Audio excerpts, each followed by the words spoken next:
The Passion of Christ, according to John 18, verses 1 to 19, 42. The Passion of Christ, according to John 18, verses 1 to 19, 42. Jesus went out with his disciples across the Kidron Valley to where there was a garden, into which he and his disciples entered. Judas, his betrayer, also knew the place, because Jesus had often met there with his disciples. Whom are you looking for? They said, Jesus the Nazarene. He said to them, I am. Judas, his betrayer, was also with them. When he said to them, I am, they turned away and fell to the ground. So he again asked them, Whom are you looking for? They said, Jesus the Nazarene. Jesus answered, I told you that I am. So if you are looking for me, let these men go. This was to fulfill what he had said, I have not lost any of those you gave me. Then Simon Peter, who had a sword, drew it, struck the high priest's slave, and cut off his right ear. The slave's name was Malchus. Put your sword into its scabbard. Shall I not drink the cup that the Father gave me? So they said to one another, it was Caiaphas who had counseled the Jews that it was better that one man should die rather than the people. Simon Peter, another disciple, followed Jesus. Now the other disciple was known to the high priest, and he entered the courtyard of the high priest with Jesus. But Peter stood at the gate outside. So the other disciple, the acquaintance of the high priest, went out and spoke to the gatekeeper and brought Peter in.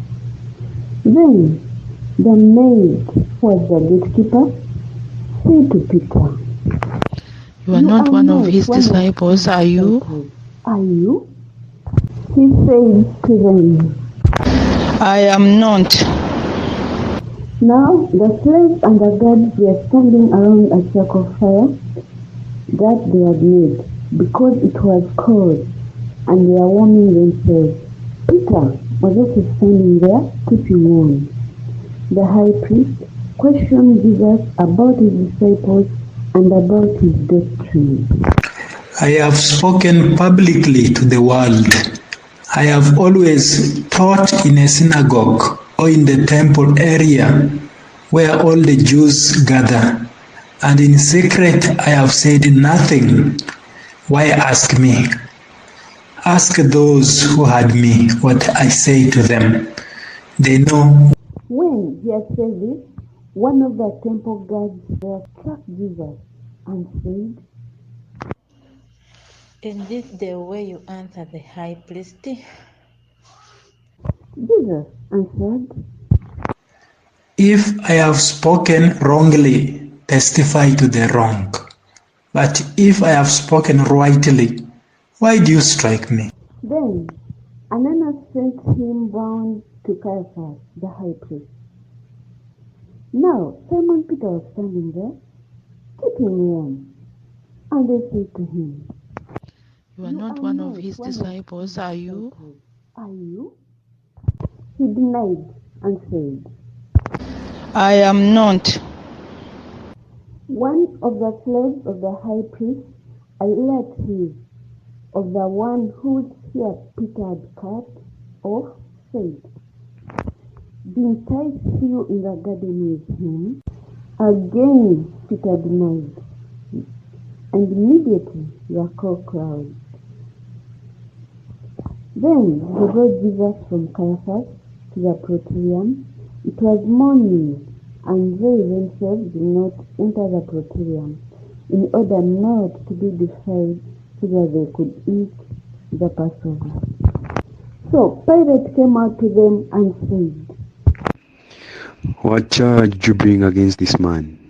They answered and said to him, If he were wasn't not a criminal, we would wouldn't not have have handed over him to over you. to you.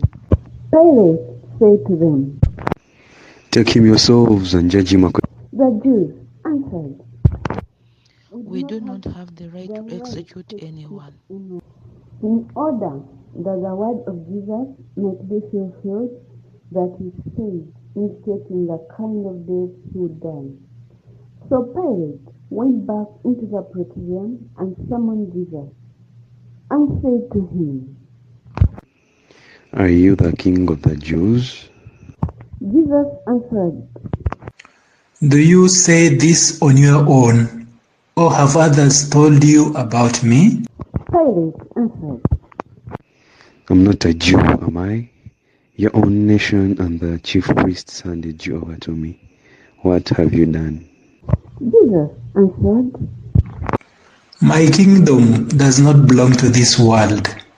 If my kingdom did belong to this world, my attendants will be fighting to keep me from being handed over to the Jews.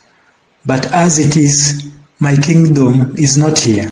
So Pilate said to him, "Then you are a king? What charge did you bring against this man?" Jesus answered, You say I am a king. For this I was born, and for this I came into the world, to testify to the truth. Everyone who belongs to the truth listens to my voice. Pilate said to him, "What is truth?" When he had said this, he again went out to the Jews and said to them, "I find no guilt in him. But you have a custom that I release to you one prisoner at Passover. Do you want me to release the king of the Jews?" They cried out again, Not this one, but Barnabas. but Barabbas. Now Barabbas was a revolutionary. Then Pilate took Jesus and had him scourged, and the soldiers wove a crown out of thorns and placed it on his head, and clothed him in a purple cloak. And they came to him and said, Hail, King of the Jews! And they struck him repeatedly. Once more Pilate went out and said to them, "Look, I'm bringing him out to you so that you may know I find no guilt in him." So Jesus came out wearing the crown of thorns and the purple cloak. And he said to them, "Behold the man." When the chief priests and the guards saw him, they cried out, Crucify him, crucify him. Pilate said to them, "Take him yourselves and judge him according to your law." The Jews answered, We have a law, and according to that law he ought to die, because he made himself the Son of God. Now, when Pilate heard this statement, he became even more afraid, and went back into the praetorium and said to Jesus, "Where are you from? Do you not speak to me? Do you not know that I have the power to release you and the power to crucify you?" Jesus answered him, You would have no power over me if it had not been given to you from above. For this reason, the one who handed me over to you has the greater sin. Consequently, Pilate tried to release him, but the Jews cried out, If you release him, you are not a friend to Caesar. Everyone who makes himself a king opposes Caesar. When Pilate heard these words, he brought Jesus out and seated him on the judge's bench in the place called Stone Pavement, in Hebrew, Gabbatha. It was preparation day for Passover, and it was noon. And he said to the Jews, Behold your king. they cried out, Take him away, take him away, crucify him. him. Pilate said to them, so they said to one another, Shall I crucify your king? the chief priests answered, We have no we king have but no Caesar. king but Caesar. Then he handed him over to them to be crucified. So they took Jesus, and carrying the cross himself, he went out to what is called the place of the skull, in Hebrew, Golgotha. There they crucified him with two others, one on either side with Jesus in the middle. Pilate also had an inscription written and put on the cross. It said, Jesus the Nazarene, the King of the Jews. Now, many of the Jews read this inscription because the place where Jesus was crucified was near the city, and it was written in Hebrew, Latin, and Greek. So the chief priests of the Jews said to Pilate, Do not write the king of the Jews. But he said, I am the king of the Jews. Pilate answered, What I have written, I have written. when the soldiers had crucified Jesus, they took his clothes and divided them into 4 shares, a share for each soldier. They also took his tunic, but the tunic was seamless, woven in one piece from top to bottom. So they said to one another, Let us not tear it, but but cast lots for it to see whose it will be. It will be. In order that the passage of the scripture might be fulfilled, that says, they divided my garment among them, and for my vesture they cast lots. This is what the soldiers did. Standing by the cross of Jesus were his mother and his mother's sister, Mary, the wife of Clopas, and Mary of Magdala.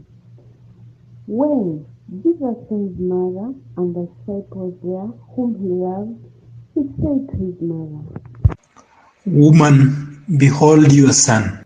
Then he said to the disciples, Behold your mother. and from that hour the disciple took her into his house. After this, aware that everything was now finished, in order that the scripture might be fulfilled, Jesus said, I thirst. there was a vessel filled with common wine. So they put a sponge soaked in wine on a sprig of hyssop and put it up to his mouth. When Jesus had taken the wine, he said, It is finished. and bowing his head, he handed over the Spirit. Good Friday, we all knew. Now it was preparation day, in order that the bodies might not remain on the cross on the Sabbath. For the Sabbath day of that week was a ceremony one. The Jews asked Pilate that their legs be broken and that they may be taken down. So the soldiers came and broke the legs of the first and then of the other one who was crucified with Jesus. But when they came to Jesus and saw that he was already dead, they did not break his legs. But one soldier thrust his lance into his side, and immediately blood and water flowed out. An eyewitness has testified, and his testimony is true. He knows that is speaking the truth, so that you also may come to believe. For this happened so that the scripture passage might be fulfilled, not a bone of his will be broken. And again, another passage says, they look upon him whom they have pierced.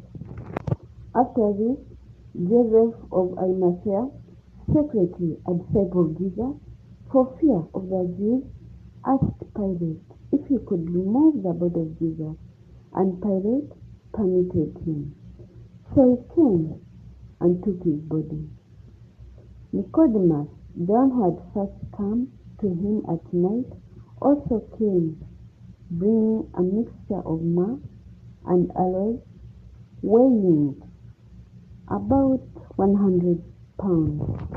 They took the body of Jesus and bound it with burial clothes, along with the spices, according to the Jewish burial custom. Now, in the place where he had been crucified, there was a garden, and in the garden a neat tomb in which no one had yet been buried. So they laid Jesus there because of the Jewish preparation day, for the tomb was close by. The Passion of the Lord.